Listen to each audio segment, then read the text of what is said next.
Bonjour et bienvenue à Comment c'est fait. Ici Jean-Luc Brassard qui vous accompagne pour la prochaine demi-heure. Des articles familiers vous intriguent? Eh bien, que vous soyez passionné de machinerie lourde ou d'objets anodins, ne bougez pas. Je suis convaincu que vous apprendrez quelque chose de nouveau lors de cette émission. Aujourd'hui, à Comment c'est fait? Les boules de quilles.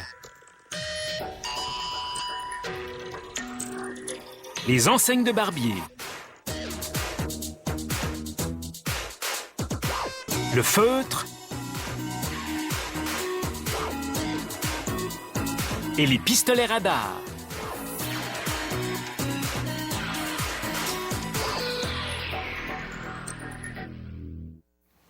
Au fil des siècles, la boule de quille a beaucoup évolué. À l'origine en pierre brute, puis en bois sculpté, en caoutchouc et finalement en polyester moulé, elle a été réinventée de nombreuses fois. Sa dernière version est toutefois une formule gagnante.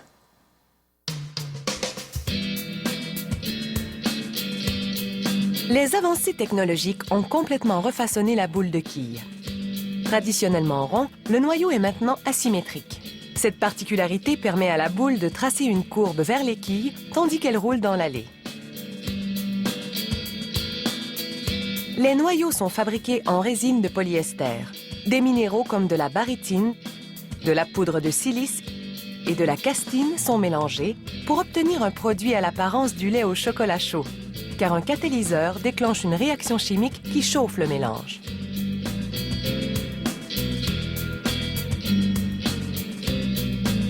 Tandis que le produit est injecté dans des moules, il commence à durcir rapidement. En seulement 2 minutes, il est prêt à être extrait. Le noyau est oblong, plat d'un côté avec une poignée de l'autre. Il existe différentes versions de ce modèle de noyau. Chacune est minutieusement formulée pour influer sur le rendement de la boule selon le niveau du joueur.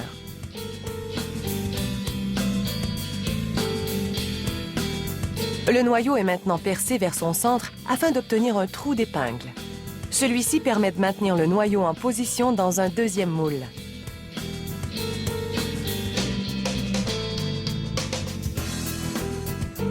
Ce noyau asymétrique est sur le point d'être encastré dans une sphère plus uniforme. Le noyau est poussé au fond du moule, puis la partie supérieure de celui-ci est mise en place. Il faut éviter les fuites pendant qu'on le remplit de plastique. C'est un mélange de polymère liquide qui contient un produit chimique spécial qui fait en sorte que le tout se solidifie lentement. Selon la formule et le type de boule fabriquée, il faut parfois des jours pour que le mélange durcisse autour du noyau.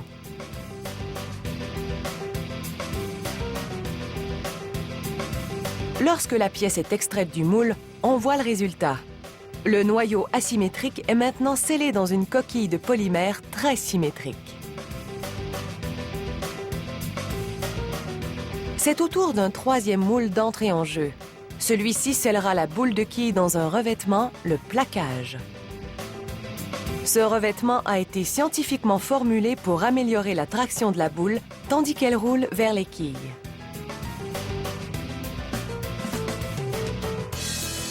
Il est fait de colorants, de plastifiants et d'uréthane. Le mélange de ces ingrédients produit un polyuréthane à haut rendement. Tandis que le mélange coule dans les moules, une réaction chimique le fait chauffer et il se solidifie en quelques secondes. Il est alors placé au four afin d'augmenter la réaction chimique.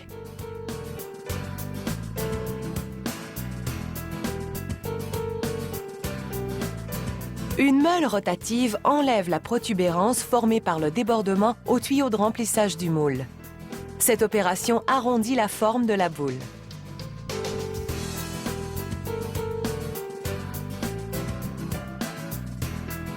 Avec ces 3 couches, cette boule ressemble un peu à un gros bonbon si on la coupe en 2. Elle devra toutefois encore être usinée avant d'être fonctionnelle. Un système d'élévation achemine les boules à l'aire de sablage où leur surface est dégrossie.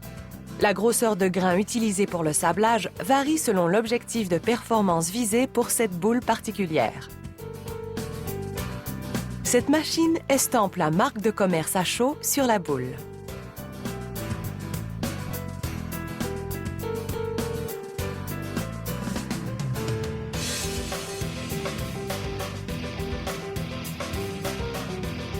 Un dernier sablage sous un jet constant d'eau enlève tout résidu poudreux.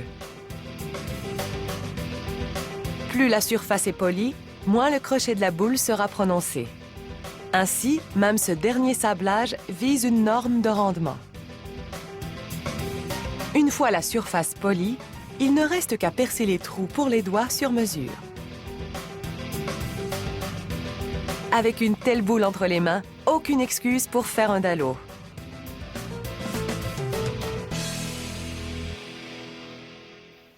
Les enseignes de barbier datent de l'époque où ces derniers exécutaient aussi des chirurgies mineures, des extractions dentaires et des saignées. L'histoire veut que les bandes zébrées rouges et blanches aient été inspirées des bandages souillés et propres qui s'entremêlaient dans le vent, tandis que le patient s'agrippait à un poteau pendant la procédure.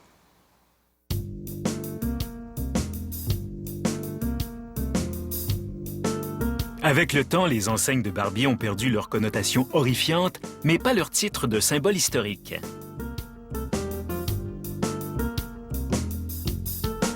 Il ne reste qu'une entreprise en Amérique du Nord qui les fabrique encore. Une couverture est d'abord enroulée sur un mandrin de bois. Le mandrin utilisé dépend de la taille de l'enseigne en production.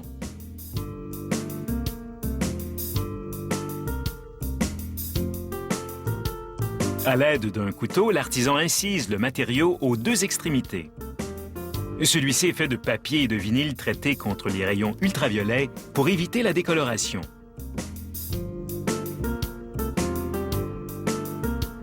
Les incisions guident l'artisan pour couper le traditionnel matériau rouge, blanc et bleu à la longueur requise.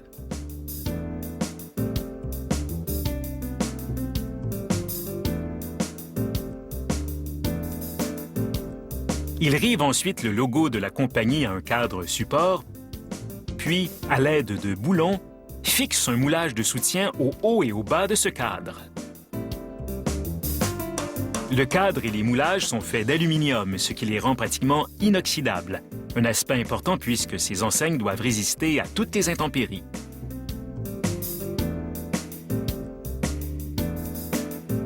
Après s'être assuré que l'assemblage est de niveau, l'artisan installe le cylindre qui peut être fait de verre extrudé ou soufflé-bouche.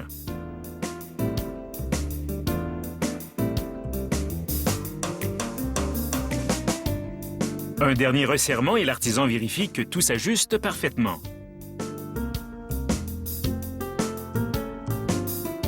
Il ajoute alors de l'eau à une poudre à calfeutrer spéciale et mélange le tout pour obtenir une consistance lisse. Le calfeutrage doit être exactement de la bonne consistance pour bien remplir la cavité entre le moulage d'aluminium et le cylindre de verre.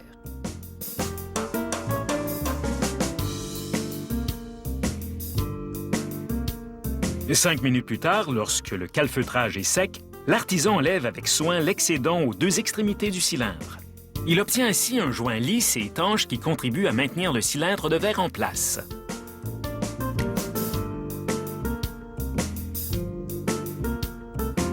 Toute la fabrication de l'enseigne est artisanale. Le verre est donc nettoyé à la main.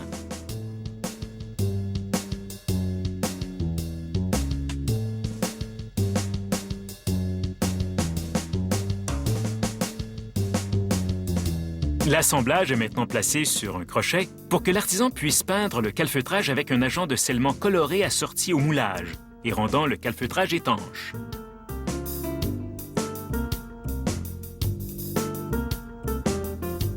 Par la suite, un ouvrier installera un mécanisme motorisé. Le moteur fera tourner la couverture zébrée dans le cylindre de verre.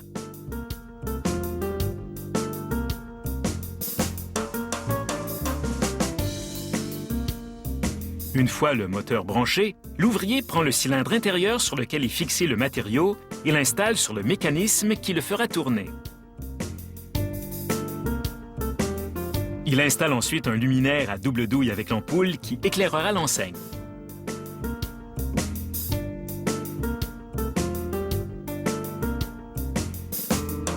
Pour maintenir le matériau droit pendant qu'il tourne, l'ouvrier insère une bague au haut du cylindre.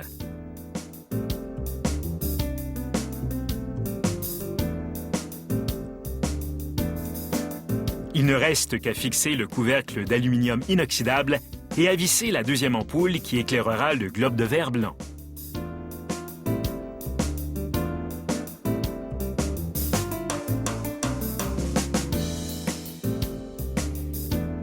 Et finalement, l'ouvrier branche l'enseigne et s'assure que le moteur, les 2 ampoules et le cylindre intérieur fonctionnent correctement afin de créer l'illusion du mouvement. Les enseignes de barbier moderne sont disponibles en divers formats et styles, avec ou sans globe illuminé, mais toujours en respectant leur aspect traditionnel.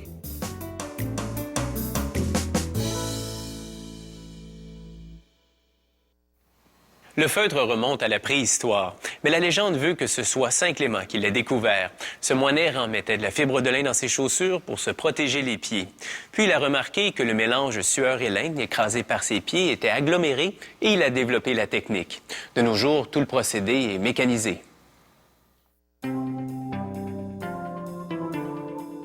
Les chaussons sont un exemple des nombreux usages du feutre.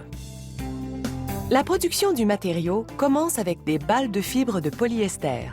Parfois, on y ajoute de la laine ou une autre fibre synthétique. Cette machine à carder pivotante est munie de centaines de pointes qui démêleront les fibres.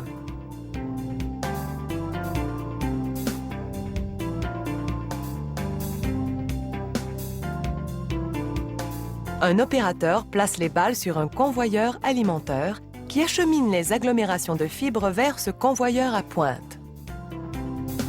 Celui-ci accroche les fibres et les envoie à une autre courroie rotative à pointe. Celle-ci tourne en sens contraire afin d'agripper et de détacher les petites fibres élastiques. Ce procédé fait se croiser les fibres et les mélanges, transformant ainsi les masses denses en une matière qui a la consistance de la ouate.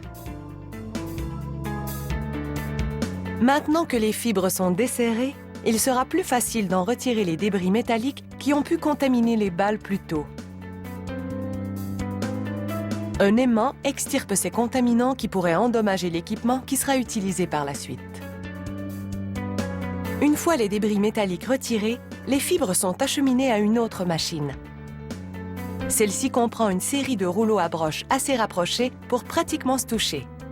Ces rouleaux tournent dans des directions opposées afin d'aligner les fibres. On obtient ainsi une toile uniforme de pluche. Il est maintenant temps de procéder au nappage grâce à un système de convoyeurs qui vont et viennent pour plier parfaitement le matériau. Celui-ci passe ensuite entre des rouleaux qui compriment plusieurs couches jusqu'à l'obtention d'une épaisseur d'un peu plus d'1 centimètre.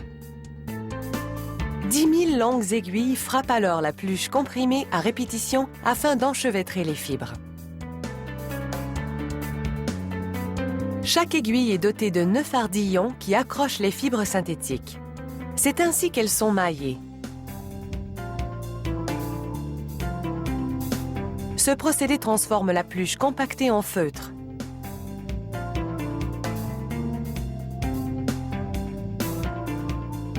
Des rouleaux tirent le matériau feutré hors de la machine et l'enroulent sur un énorme rouleau. On peut voir que les fibres constituent maintenant une masse solide. Les ouvriers placent 2 couches de feutre sur une feuille de nylon métallisée. Ce revêtement renverra le froid extérieur et les 3 couches combinées offriront une protection thermale accrue qui permettra même au besoin d'isoler le corps contre des températures arctiques. D'autres longues aiguilles percent les 3 couches et emmêlent les fibres afin de créer une seule feuille de matériau. C'est une forme de stratification sans colle. Les aiguilles laissent de petits trous dans la pellicule réfléchissante, ce qui améliore la respirabilité du matériau. Un ouvrier utilise ensuite une presse de 25 tonnes pour découper des modèles de chaussons dans le feutre. Cette presse descend sur des emporte-pièces qui découpent des semelles intérieures et des chaussons de différentes tailles.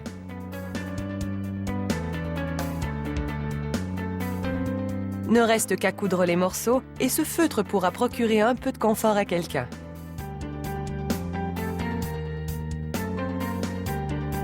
Cette couturière se charge de réunir les 2 parties à l'aide d'une machine à coudre industrielle équipée d'aiguilles qui percent facilement le matériau épais et rigide.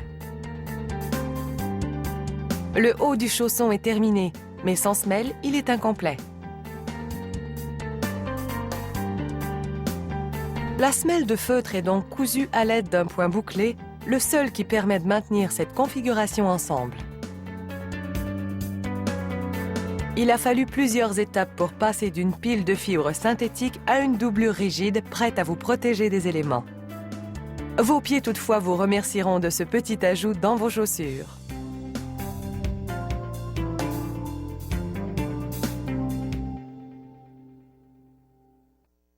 Les policiers utilisent des pistolets radars pour pincer les contrevenants aux limites de vitesse depuis les années 50. Ces pistolets émettent une onde qui est réfléchie par votre véhicule.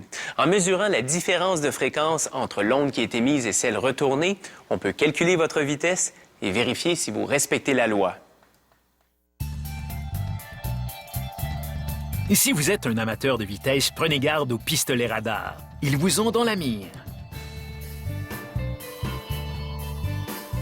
Lorsqu'ils sont utilisés correctement, ces appareils affichent un taux de précision de plus ou moins 1 km à l'heure. La fabrication d'un pistolet radar commence avec des câbles. Beaucoup de câbles. Des rouleaux les redressent, puis des lames automatisées les coupent à la longueur requise et retirent la gaine de plastique aux deux extrémités. Maintenant que les fils électriques sont exposés, ils sont prêts à accueillir les contacts métalliques qui permettront les interconnexions. Une technicienne place les fils exposés dans l'élément de contact et une machine les sertit. Les fils sont ensuite couplés de diverses façons. Ceux-ci sont reliés à un câble d'alimentation et à un port de communication. La technicienne insère les fils dans un connecteur de plastique afin de pouvoir les brancher facilement dans une carte de circuit imprimée par la suite. Ce petit bidule est un émetteur-récepteur à micro-ondes. Il émet une fréquence radio vers les véhicules en mouvement et capte le signal qui revient. Les fils rouges soudés à ces bornes l'alimenteront. Les fils blancs capteront les signaux radars qui reviennent. Cette lentille de plastique spécial concentrera le faisceau radar. La technicienne fixe l'assemblage de l'émetteur-récepteur à une antenne en forme d'entonnoir qui se trouve à l'arrière de la lentille. Elle soude ensuite des fils électriques à une carte de circuit imprimée. Certains l'alimenteront tandis que d'autres capteront les signaux radars à analyser.